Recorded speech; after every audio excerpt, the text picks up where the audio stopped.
राजस्थान के रेतीले प्रदेश में छोटा सा गांव, मिट्टी के घर, धीमी हवाएं और शांत जीवन। यहीं रहती थी मीरा। सहज, संयमी और गहरी भावनाओं वाली लड़की। अरविंद उसका पति था, सीधा, नम्र और वचन निभाने वाला। दोनों के जीवन में शोर नहीं था, बस एक गहरी समझ, एक सुकून। एक सुबह अरविंद जंगल गया और फिर लौटकर कभी नहीं आया। गांव वालों ने कंधे उचका दिए। भूल जाओ, वह नहीं लौटेगा। पर मीरा का दिल कहता था, वह कहीं है, जीवित है। मीरा हर रात दीपक जलाती, द्वार पर बैठकर प्रार्थना करती। उसकी आंखें भरी रहतीं, पर उसका धैर्य कभी नहीं टूटा। लोग बोले, युवती, अब जीवन आगे बढ़ाओ।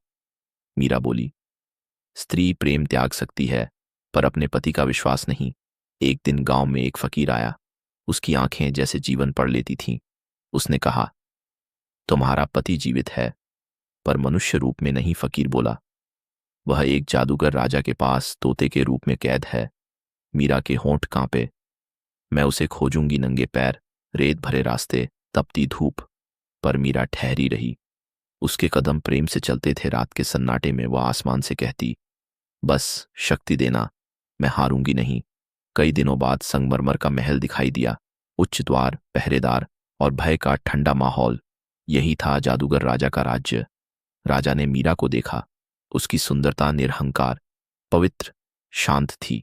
राजा मोहित हुआ। मीरा ने धीमी आवाज में कहा, मैं अपने पति को ढूंढने आई हूं। राजा मुस्कुराया, शायद वह यहां हो। रात में उसे बगीचे तक ले जाया गया। वहां एक सोने का पिंजरा और उसमें एक हरा तोता। तोते की आंखें आंसुओं से भारी थीं। तोते ने फड़फड़ाकर कहा, मीरा। उसकी रूह कांप उठी। मीरा रो पड़ी। अरविंद, अरविंद बोला, मैंने राजा के काले कर्म देख लिए, इसलिए उसने मंत्र पढ़कर मुझे तोता बना दिया। मीरा ने पिंजरा पकड़ा, मैं तुम्हें मुक्त कराऊंगी। अगले दिन राजा बोला, मीरा, तुम सुंदर हो, मेरी रानी बन जाओ। उसकी आवाज में अधिकार था। मीरा बोली, मैं पहले से किसी की पत्नी हूं। राजा हंसा, एक तोते की? मीरा बोली, वह मेरा जीवन है। राजा क्रोधित हुआ। उसने कहा, मैं तुम्हें समय दूंगा। यदि 7 रातों तक तुम अपने निर्णय पर अडिग रहीं तो उसे मुक्त कर दूंगा। मीरा हर रात पिंजरे के पास बैठती, धैर्य से, मौन से, उम्मीद से। कभी वह रोती, कभी अरविंद को हिम्मत देती, कभी सिर्फ उसका पंख सहलाती। दोनों एक दूसरे का साहस थे। राजा ने भ्रम रचा, महल, आभूषण, रानी का जीवन। पर मीरा का मन अडिग रहा।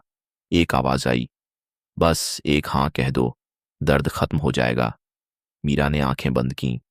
मेरा सुख मेरे पति के साथ है। पिंजरा कांपा, तोते के पंख चमक उठे। राजा घबरा गया। मीरा के आंसू पिंजरे पर गिरे। आंसू दीपक बन गए। मंत्र टूट गया, प्रकाश फैला। तोता मिट गया। अरविंद मनुष्य बनकर सामने खड़ा था। मीरा ने उसे छुआ और रो पड़ी। अरविंद बोला, तुम्हारे धैर्य ने मुझे बचाया। मीरा मुस्कुराई, वचन निभाना ही प्रेम है। राजा चुप था। आज उसने जाना, शक्ति जादू में नहीं होती, यह प्रेम में होती है। उसने दोनों को विदा किया। जाओ, आज मैंने हार नहीं, सत्य को स्वीकार किया है। गांव वालों ने देखा, मीरा और अरविंद साथ थे। आंखों में सम्मान था, होठों पर शब्द नहीं। मीरा बोली, प्रेम को जीतने के लिए तलवार नहीं चाहिए, बस धैर्य, विश्वास और सच्ची निष्ठा। और उनकी कहानी समय के साथ अमर हो गई।